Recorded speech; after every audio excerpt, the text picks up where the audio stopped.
Hai, saya Tom M. Safely, founder Top Coach Indonesia.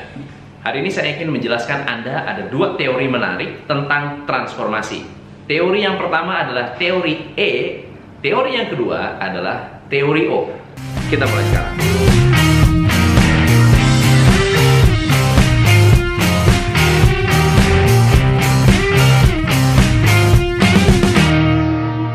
So, teori apa yang menurut Anda tepat? Mari kita bahas.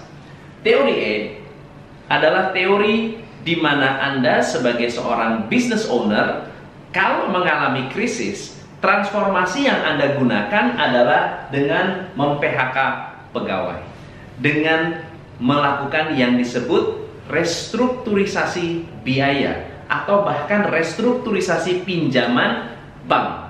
Anda juga harus fokus pada profit. Anda harus pangkas biaya sebanyak-banyaknya agar bisnis Anda bisa cepat-cepat menguntungkan. So, teori E ini adalah sebuah teori yang paling cepat dan paling efektif kalau Anda ingin benar-benar membuat perusahaan Anda solid. Oke? Nah, teori ini bisa digunakan atau bisa dilakukan untuk perusahaan dalam level apapun, perusahaan kecil, menengah, besar. Pada saat Anda mengalami krisis, Anda fokus pada profit. Anda bisa fokus untuk memastikan keputusan manajemen betul-betul mantap dan solid.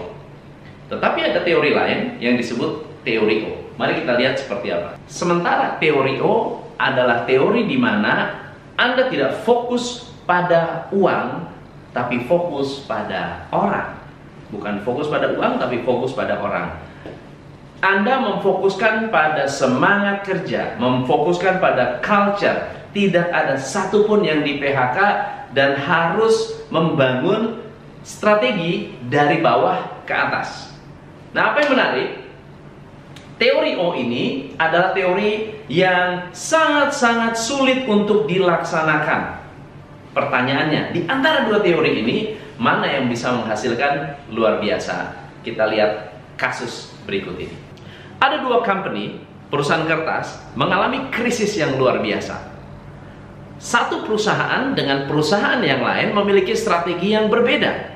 Salah satu strateginya adalah teori E, yang satu menggunakan teori O. Satu perusahaan fokus benar-benar pada profit, fokus pada menekan biaya, fokus pada membuat perusahaan ini betul-betul profit dan memastikan bahwa nilai dari perusahaan ini benar-benar bisa dinikmati oleh shareholder. Salah satu perusahaan yang lain menggunakan metode yang sedikit berbeda. Mereka fokus pada perdamaian. Mereka fokus pada budaya. Mereka fokus pada motivasi. Mereka fokus pada semangat kerja. Pertanyaannya, yang mana yang lebih efektif? Hasil akhirnya, salah satu perusahaan yang di antara dua ini, salah satunya di tahun 1995 diakuisisi oleh kompetitor. Karena apa? Karena tidak bisa berkembang. Salah satu perusahaannya menjadi market leader. So, yang mana yang menurut Anda lebih efektif?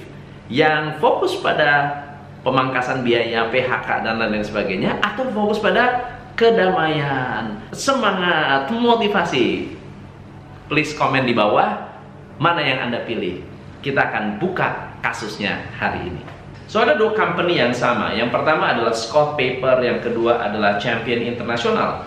Dua perusahaan ini adalah dua company raksasa yang fokus pada kertas. Scott Paper, Al Dunlap menggunakan metode teori E.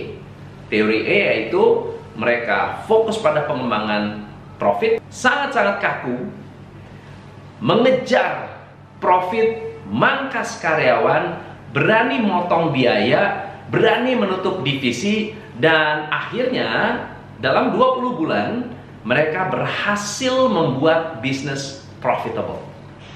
Sementara Champion International, Andrew Ziegler menggunakan metode yang berbeda. Sama-sama tahun 1994 mengalami krisis, Andrew Ziegler lebih mendekatkan diri kepada karyawan. Beliau berusaha memastikan bahwa karyawan bisa bekerja dengan nyaman, bisa memberikan semangat. Jadi karyawan itu dipanggil, lalu diajak berkomunikasi. Kita sedang berada dalam kondisi yang sangat-sangat krisis. Anda punya pilihan, Anda bisa membuat perusahaan ini survive dengan support Anda, atau Anda bisa membuat perusahaan ini tidak survive. Pertanyaannya adalah mana yang Anda pilih? Semua karyawan diajak untuk berkomunikasi, diajak untuk berdiskusi, diajak untuk mencari solusi bersama-sama. Dan yang menarik adalah mereka baru bisa survive 3 tahun. Pertanyaannya, apa yang terjadi dengan Scotts Paper? Di antara dua perusahaan, mana yang benar-benar menjadi market leader? Teman-teman, Scotts Paper tahun 1995 diakuisisi oleh Kimberly-Clark.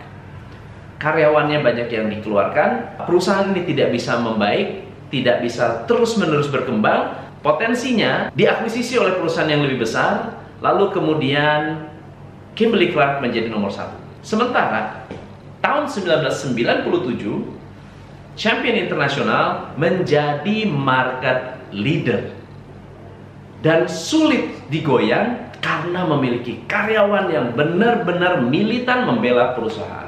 Teman-teman, teori E dan teori O ini adalah dua teori yang sudah berjalan sekian lama dan dipercaya bahwa teori E selalu unggul dibanding teori O.